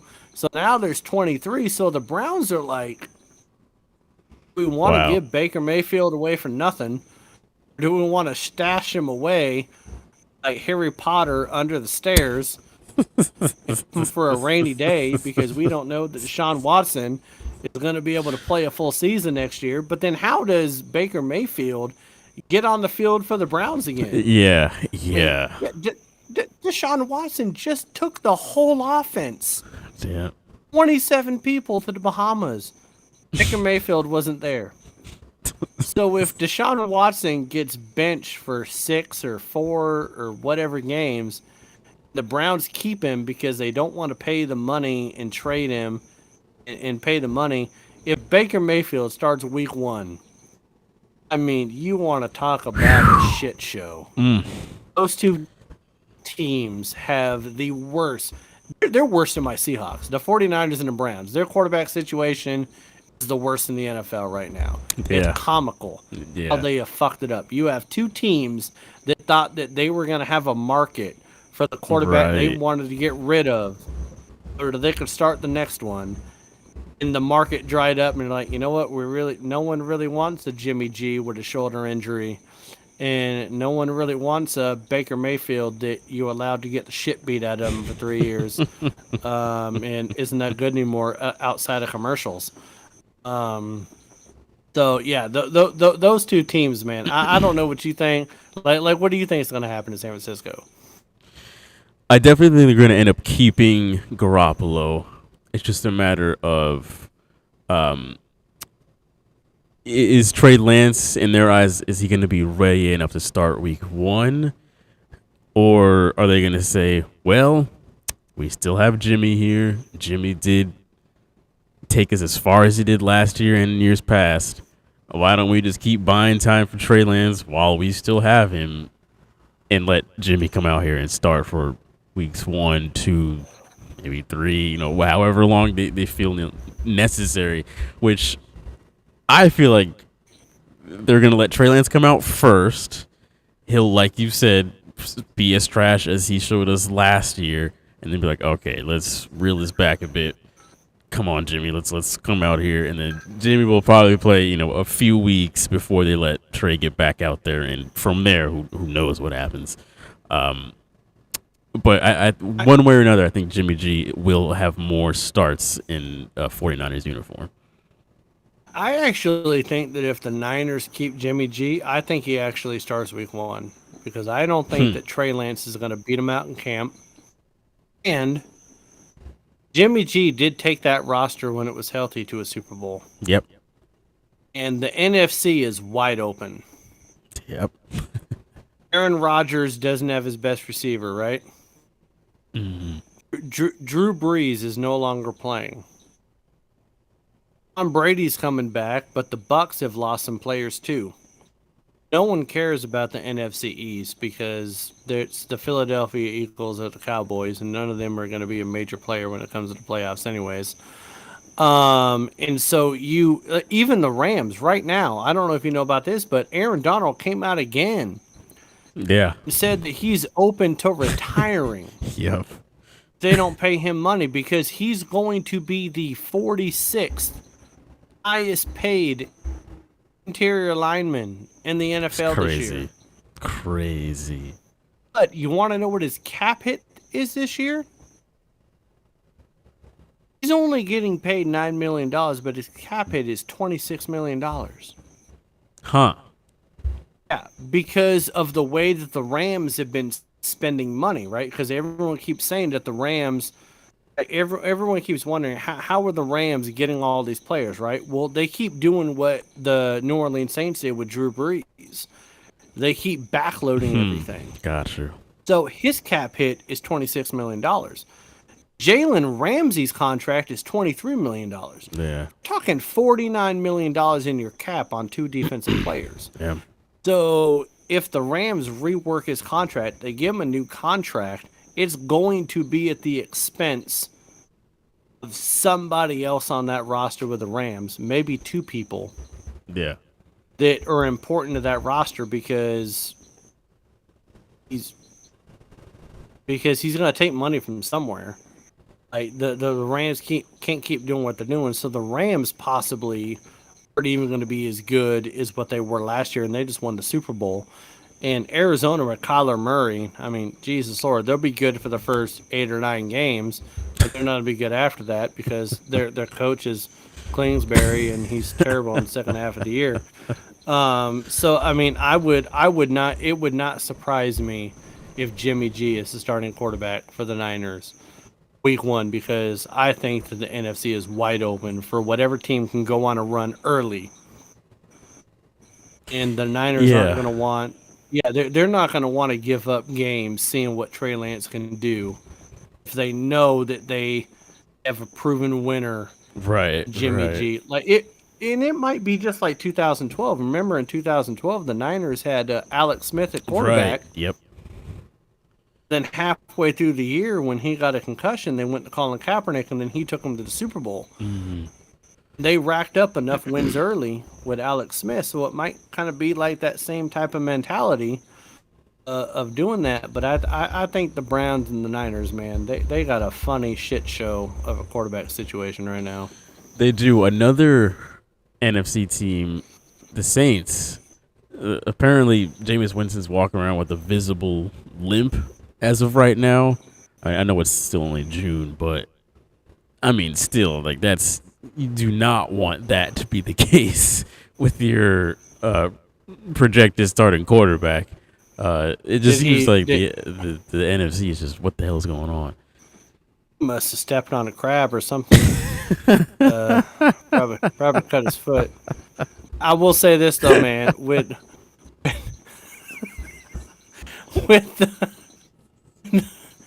the roster that the Saints have.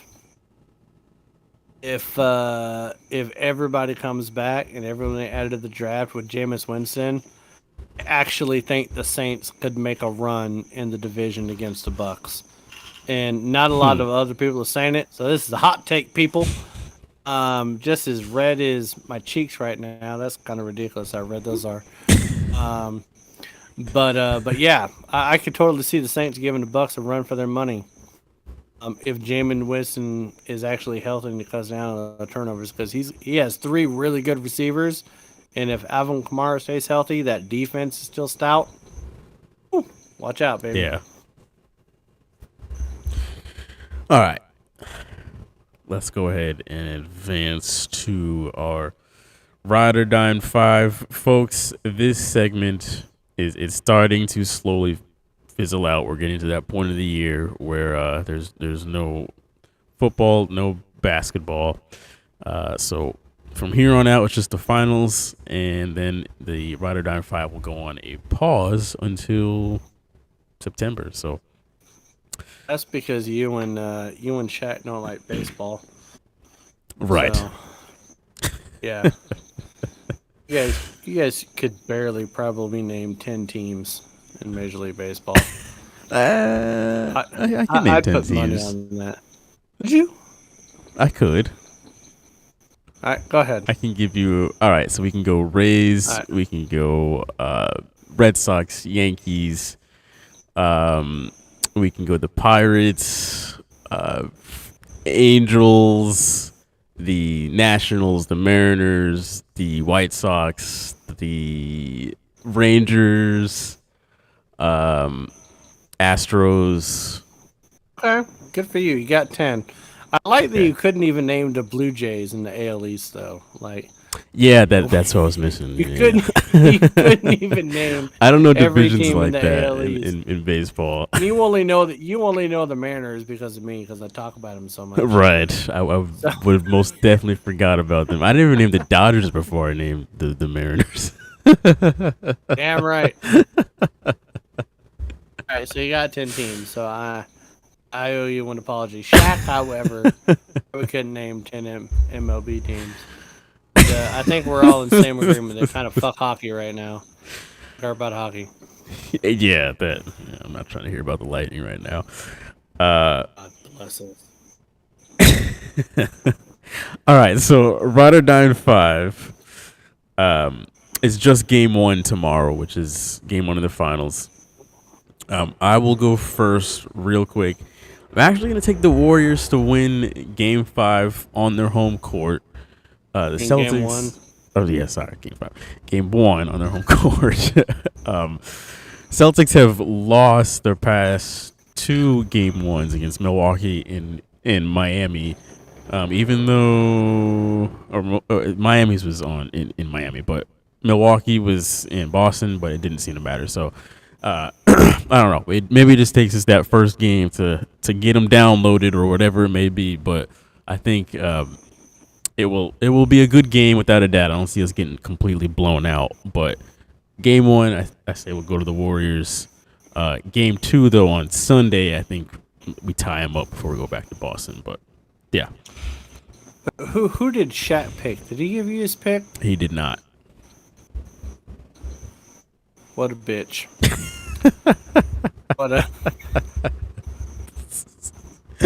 What? I even gave you my picks when I wasn't able to go on the You show. did. This man isn't on the show tonight because he said he had family things going on for the next day. Somebody better be in the ICU for him not to be on the show and not give his picks.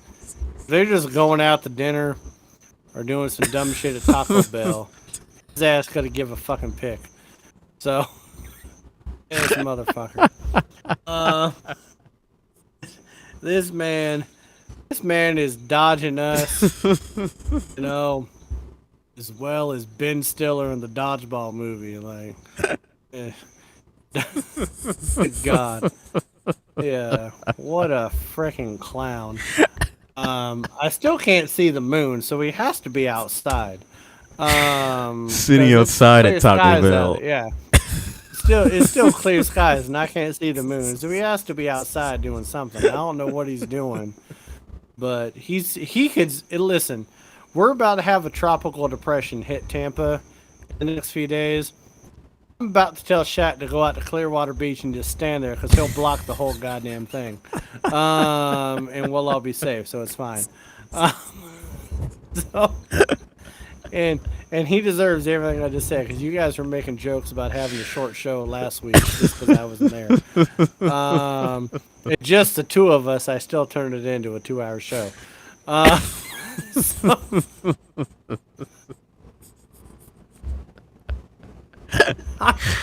I'm trying to compose myself. Listen, man, I gotta go with my heart, and I gotta go with I gotta go with the Celtics on this one. I like it. I like it.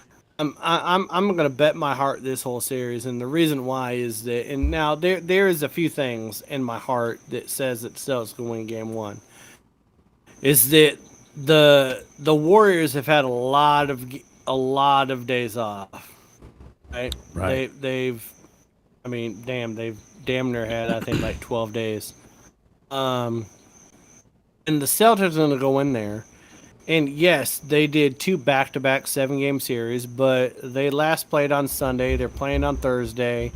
Be well rested enough. I think the Warriors are going to be feeling themselves to a certain degree. And I think that the Celtics can start off hot in this game. And I think the defense, the Celtics, is going to be the difference in Game 1. Because I think that Smart's going to be healthy enough. I don't know how healthy he's going to be in the rest of the series. But Iguodala and Peyton 2 are still shown as out. They're not playing. But everyone on the Celtics are going to play. So I'm going to go ahead and go with the Celtics for Game 1. Deal 1 in Golden State. And if we steal Game 1, I'm not too confident in Game 2.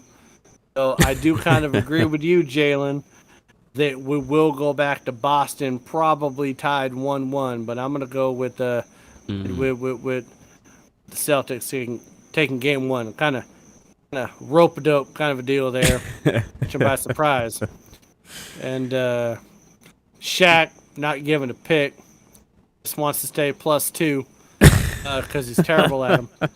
I'm +37, and I think you're +22. He's only +2. He probably wanted to save himself from only being +1 next week, because he probably would have picked Golden State. You are so now after this last week, you are +40 on +25. Shaq is, I think, still. I'm not sure, +2. I don't know what he picked with the golf thing, but yeah. Yeah. And listen, I just want to let the listeners know that Shaq's been doing this for a lot of months before me. I only started doing this in October. And I think I'm only 6 games, 6 or 7 picks away from him still. I'm going to catch him, especially when the NFL starts. Like, give it by week 3. I'm going to pass him up because he is god-awful at NFL picks. His NFL pick. Since Thanksgiving, that's when you got added onto the ride or die. Since Thanksgiving, November, I'm already this close to him. So he picks NFL picks like he does fantasy football teams. It's pretty god-awful. So, and if he could go inside, my mom and I, who's sitting outside with me at the fire pit, maybe we can enjoy the moon a little bit. But he has to go inside first. It'll be a double door. So, I can say as many forehead jokes as I want, man, 'cause he's not even here. The 3 rule doesn't apply. Yeah. This is true. I mean, hey, listen, at least you didn't have to rearrange your furniture so that you can get inside tonight. That's true. Like, every Wednesday, you got to move your couch and all that stuff. Take everything. So I doesn't even walk around into the apartment. I'm 90% ceiling fan down, 'cause he probably hit that. Take the ceiling fan down. I'm 90% sure this is accurate, but Shaq is at 83 wins, and you were at 81. Damn right. which is And how long have you crazy. guys been doing these picks before me? Since probably this time last year. We started sometime in the Like, you- NBA season last year. Yeah, you guys started in the NBA season and then carried on in the NFL. So I'm just saying that Right. if you are a betting person and if you're listening in a state that allows online betting, don't listen to Shaq. Listen to me, because I'm batting about 60-something% right now, and Shaq needs to go down to AA. He's pretty terrible. He's dodging us this week because his Heat lost. Probably having dinner with. He'll still get his. He'll still get that video. True. I didn't even bother this week once he said he's not gonna be on. But You're damn right. Like, Shaq is dodging us so bad that he's not even married, but he's probably having dinner with some in-laws he doesn't even have to get out of this show tonight. Because he didn't want to hear, he didn't want to take the heat being a Heat fan. So, you know what? Tonight, because he's not there, I can actually see the lights behind you on the couch. So that's the thing, because normally I can't see that. So that's cool. there are lights back here, believe it or not. It's normally a solar eclipse, but normally I only get to see that. But anyways, a good show, man. I had fun. Yes, very good show. Is there anything else you wanted to mention before we wrap this up? Other than fuck Tampa Bay and hope the Lightning lose every game they ever play. That's all I got. Nice. I second that. But wait, one other thing. Yep. I would be remiss if I didn't say this. When I was golfing at Hilton Head, my brother-in-law Travis, we were both 70 yards from the green with a hill blocking the green, so we couldn't see it. We can only see the flag stick. He hit his ball, I hit mine. I was about 2 feet from the hole. He actually hit it for an eagle. Shit. So props to Travis hitting an eagle. We were looking for his golf ball. Then he went over to the hole and he was like, "Holy shit, it's actually in there!" And I looked at it and I was like, "God damn, you're right." So Wow. props to Travis, my brother-in-law, one-upping me on a birdie on a par 5 on hole 18. He got an eagle Damn. and I got a birdie. So Was was a that cool the experience. deciding factor right there? he whooped my ass by like 10 or 11 strokes. Oh, okay. But that hole was a real cool hole. Like, he literally, when you're hitting 70 yards out and you can't even see the green, you can only see the top of the flag, and you get it in the hole. I mean, good God, that was Damn. That's pretty cool. So props to Travis on that. Shout out to Travis for that one. That is very impressive. Josh Allen should take some notes from Travis. Seems like It's almost like Josh Allen doesn't like the green or the fairway, is what I kind of take at from all. it. He likes the fans. He likes the fans. He likes the rough. He likes the bunker. There was one shot that Josh Allen took where he said, "Don't go in the bunker." And there was a bunker, but I swear to God, the bunker was like 2 feet wide. But he went 30 yards past the bunker in the green. And I was like, dude, you didn't have to give a damn about the bunker. You weren't getting anywhere close. That little piece of shit. I remember that. Don't get in the bunker. And I was like, shit, you missed the bunker, the green, and I don't know, you went past the winter Right. resort and everything. You're over there near the high roller. Like, goddamn. What bunker are you talking about? It's like the size of a little goddamn puddle. But yeah, he was glad he missed it, but he missed everything else too. So. Yeah. All right. It's been a good night. Appreciate you, buddy. Likewise, it has been a great show. By next week, Malin's Pinkies will be a week more healed. So we should I'm gonna guess we'll be back to normal with Shaq here, but no promises. We never know. Yeah, Shaq might have another family event so that he could skip all the noise. If the Celtics are up 3 games to nothing by that point, Shaq will probably not be here. I'm just throwing that out there. There's a reason why I call him a bandwagon fan for a reason, but you know, I remiss. I digress. All right, folks. We will talk to you all next week. Go Celtics and have a good week. Peace.